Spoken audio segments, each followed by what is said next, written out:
Bonjour à tous, nous sommes le lundi 30 septembre et vous suivez le flash d'information de RTIA. Et c'est aujourd'hui que le président du Rassemblement des Oufouettistes pour la démocratie et la paix, le président Alassane Ouattara, s'adressera au coordonnateur de son parti à 1 an de la présidentielle d'octobre 2025. L'ordre du jour de cette rencontre inédite n'a pas été communiqué. La Commission nationale des frontières de Côte d'Ivoire et les partenaires au développement intervenant dans les zones frontalières ont signé un cadre de partenariat.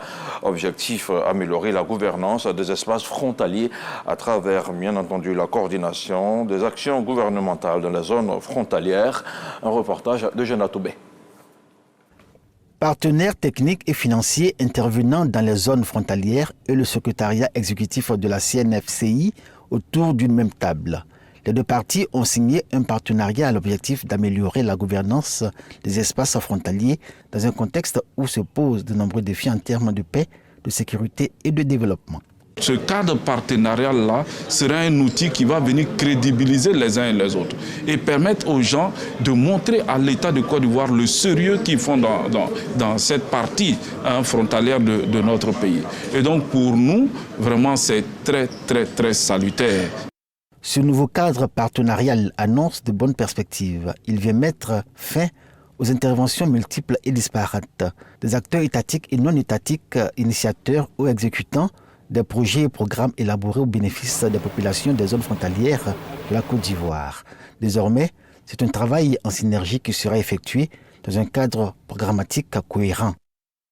Ce cadre partenarial ne vise qu'une seule chose, nous offrir un outil fiable d'information, de coordination et d'aide à la prise de décision pour une meilleure orientation et un meilleur calibrage des projets dans les zones frontalières de notre pays.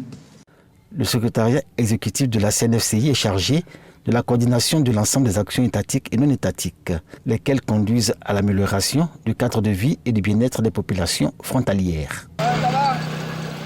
2 enseignants-chercheurs ivoiriens et camerounais viennent de produire un ouvrage sur la migration clandestine, l'insécurité routière, les discours haineux et la pollution sonore dans l'optique de trouver des solutions. Il s'agit de Dr Dadji Colette et Nanga Désiré Koulibaly. À travers leur œuvre de 234 pages intitulée « Le marketing social en Afrique », ils s'engagent à améliorer l'efficacité de la communication pour le développement et nous expliquent la force de la communication et ses incidences dans le changement de comportement, la sensibilisation et surtout le développement.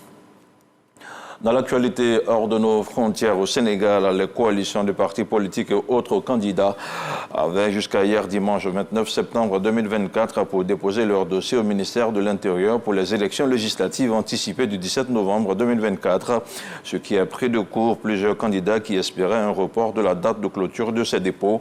Dans un communiqué, plusieurs membres de la société civile se disent préoccupés par le rejet du consensus obtenu au terme d'efforts collectifs avec les autorités publiques.